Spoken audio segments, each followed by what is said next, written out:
فرمایا گیا کہ جب ملک سمنان سے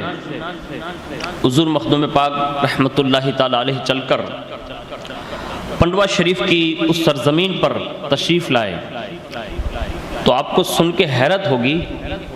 کہ حضرت علاء الحق پنڈوی رحمۃ اللہ تعالی علیہ نے مخدوم پاک کا استقبال 2 کوس آگے آ کر، یعنی کئی کلومیٹر پر آگے آ کر انتظار کیا، اور اس کی وجہ یہ بنی کہ رات میں آپ سو رہے تھے تو اچانک خواب سے بیدار ہوئے، اور مریدین وہیں حلقہ بنا کر ہی بیٹھا کرتے تھے، تو کہا حضور کیا ہوا؟ کہا جس باز کا انتظار ہو رہا تھا وہ اڑ کر میری حدوں میں تشریف لا چکا ہے، یعنی 2 سال سے جس کا میں شدت سے انتظار کر رہا ہوں وہ آ رہا ہے۔ لوگوں کو حیرت ہوئی کہ ایسا بھی کوئی ہے کہ جس کے انتظار 2 سال تک پیر و مرشد کریں، اور فرمایا جلدی سے تیاریاں کرو۔ انہوں نے تیاریاں کروائی، اور تیاری کرنے کے بعد 2 پالکی لے کر آپ کئی کلومیٹر تک آگے گئے، اور اس کے بعد حضور مخدوم سمنا رحمۃ اللہ تعالی علیہ جب اس منزل پر پہنچے جہاں پیر و مرشد انتظار کر رہے تھے، اور اس کے بعد جیسے ہی پالکی پیش کی گئی تو روایتوں میں لکھا ہے کہ جو پالکی پیران اعظام کے ورثے میں ملی تھی حضرت علاء الحق پنڈوی رحمۃ اللہ علیہ کو، وہ پالکی پیش کرتے ہوئے کہا اشرف آپ اس میں سوار ہو جائیں، یعنی خود کے لیے الگ لائے، اور جو پیروں سے در پیروں سے جو سلسلہ وار ملی تھی اس کے لیے کہا اس میں آپ سوار ہو جائیں۔ اب مخدوم پاک تھے، سلطان الوقت کے بیٹے تھے، صاحبزادے تھے، اور اعلیٰ خاندان اور اعلیٰ نسب سے تعلق رکھتے تھے، پھر بھی کہا حضور یہ کبھی نہیں ہو سکتا کہ میں جو سب کچھ چھوڑ کے آیا ہوں نا وہ صرف آپ کی وجہ سے چھوڑ کے آیا ہوں، آپ کو میں نے اپنا مرشد بنانا ہے، آقا بنانا ہے، اور آقا جو ہے سوار ہو اور غلام بھی سوار ہو یہ جچتا نہیں ہے، میں تو غلام بن کر حاضر ہوں، آپ سوار ہو جائیں۔ اللہ اکبر۔ حضرت علاء الحق پنڈوی رحمۃ اللہ تعالی علیہ نے اصرار فرمایا، یعنی ضد کی، اور فرمایا کہ میں تمہیں حکم دیتا ہوں کہ آپ سوار ہو جائیں۔ اللہ اکبر۔ ان کے بعد ان کو سوار کیا گیا، اور اس کے بعد منزل در منزل کسی نے لکھا ہے کہ ایک درخت کے نیچے پھر قیام فرمایا،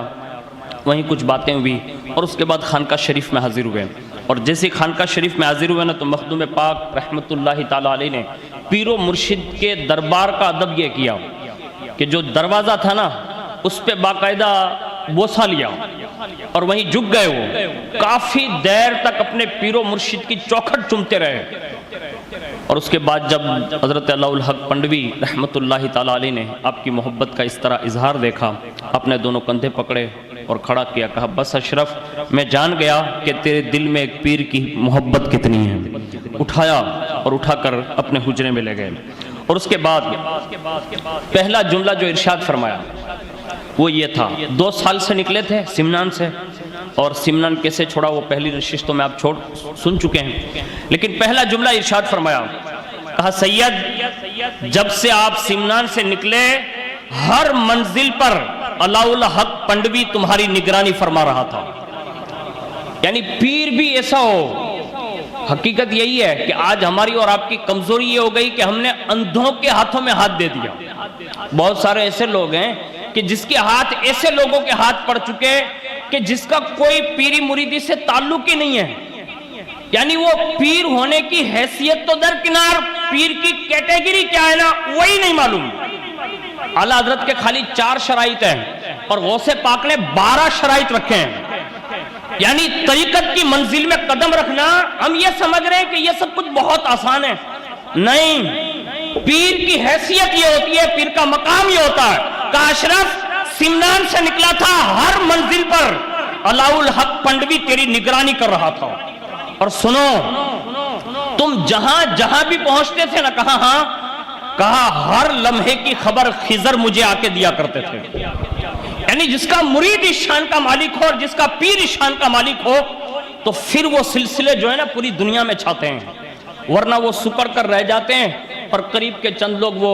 چکر لگاتے رہتے ہیں، پھر اس کا فروغ نہیں ہوتا، کیونکہ سلسلوں کا منصوبہ یہ ہوتا ہے کہ سلاسل کے ذریعے ان بزرگوں کے مشنوں کو عام کیا جائے، نہ کہ بیہودہ باتیں، نہ کہ بیہودہ کام، نہ کہ بدگوئی اور گمراہی کے کام کیے جائیں۔ سلسلے کا مقصد یہ ہوتا ہے کڑی سے کڑی ملا کر، ایک دوسرے سے زنجیر ملا کر ڈائریکٹ زنجیر اگر گنبد خضرا والے سے مل جائے تو وہی سچا پیر ہے اور وہی سچا مرید ہے، ورنہ یہ پیری مریدی دندہ ہے آج کل کا، اس دندے میں نہ الجھیے گا۔ پیر تلاش کیجئے گا نا تو کامل تلاش کیجئے گا، جو ہر لمحے پر آپ کی خبرگیری کیا کریں، آپ کے ایمان کا احتساب کیا کریں، آپ کے اعمال کی پوچھ گچھ کیا کریں، ورنہ خالی سال میں اگر دادا پیر کا عرس اور خالی فون کر کے کہے کہ 2 ڈبے بھجوا دینا تو وہ پیری مریدی نہیں ہے۔ آج تو لوگ حیرت ہوگی آپ کو سن کر، پورے گجرات بھر میں آپ دیکھ لیں، اللہ کی پناہ، مرید مطلب پناہ مانگنے لگے، دور بھاگنے لگے۔ کیوں؟ وجہ صرف یہ ہے کہ ہم نے یا تو پیر کے پہچاننے میں غلطی کی ہے، اس لیے ہمیں اور آپ کو یہ ساری چیزیں بھگتنی پڑ رہی ہے۔ ایسا پیر تلاش کیجئے۔ دوسرا جملہ سنیے، دوسرا جملہ کہا کہ سنو، اللہ کا میں شکر ادا کرتا ہوں کہ اللہ رب العزت نے آپ کو میرے پاس بس صحت و تندرستی کے میرے پاس پہنچا دیا۔ یعنی ایک مرید کے پہنچنے پر، ابھی بیت ہوئے نہیں ہیں، ابھی گھر پہ آئے ہی ہے خانقاہ میں، کہ اللہ کا شکر اس پہ ادا کرتا ہوں کہ اللہ نے 2 سال کی منزلیں طے کر کے آپ کو صحیح اور درست مطلب پہنچا دیا۔ اور اس کے بعد فرمایا اشرف ایک کام کرو، اندر چلو حجرے خاص میں۔ حجرے خاص میں لے گئے اور وہاں جو ہے دسترخوان بچھایا، باقاعدہ مہمان نوازی کی، ابھی مرید نہیں بنایا،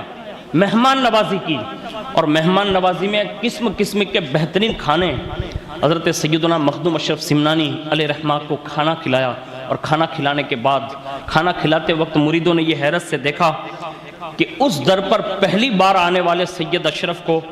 علاء الحق پنڈوی جیسا قلندر اپنے ہاتھوں سے لقمے کھلا رہا تھا، اور 4 لقمے بڑے ذوق اور شوق کے کھلائے۔ مریدوں کو مطلب رشک آ گیا، یعنی فخر کرنے لگے کہ ہاں ہمارے پیر کا بھی کوئی ایسا بھی مرید آیا ہے جو مرید بننے سے زیادہ اتنا محترم ہے۔ یعنی اس شان سے مخدوم پاک رحمت اللہ تعالیٰ علیہ کا احترام کیا گیا۔ اور اس کے بعد حضرت علاء الحق پنڈوی رحمت اللہ تعالیٰ علیہ نے فرمایا کہ اشرف جس غرض سے آپ حاضر ہوئے ہیں وہ ساری چیزیں جو میرے پاس بزرگوں کی امانتیں ہیں میں تمہارے سپرد کرنے والا ہوں، لیکن اس کے لیے کچھ شرائط ہیں۔ یعنی وہ باتیں رموز اور اسرار کی بیان کی، اور فرمایا اشرف ان ساری چیزوں کے متمحل ہو، اور اس لیے میں یہ تمہارے سپرد کر رہا ہوں تاکہ قیامت کے دن مجھے اپنے پیروں کی بارگاہ میں شرمندگی نہ اٹھانی پڑے۔ یعنی مریدوں کی وہاں کمی نہیں تھی، پھر بھی ذمہ داری 2 سال تک انتظار کیا، اور شہزادے کا انتظار کرنے کے بعد پھر انہیں یہ ساری چیزیں ان کے سپرد فرمائی۔ اور اس کے بعد چند روز وہیں پھر رہے، کافی سالوں کی مدت مورخین نے لکھا ہے، کسی نے پہلے لکھا ہے کہ 4 سال مسلسل رہے، کسی نے لکھا کہ 10 سال رہے، کسی نے لکھا 12 سال رہے۔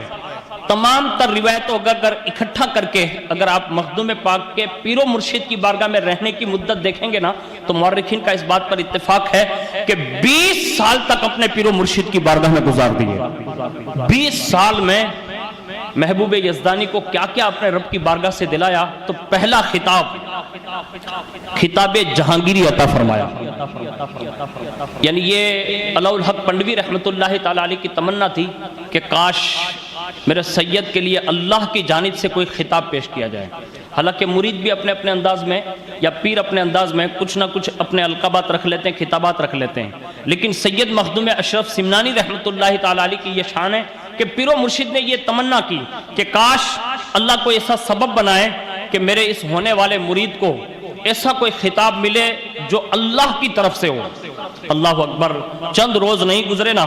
تو اللہ رب العزت نے اسی خطاب جہانگیری سے حضرت سیدنا مخدوم اشرف سمنانی رحمت اللہ تعالیٰ علیہ کو مالا مال فرمایا۔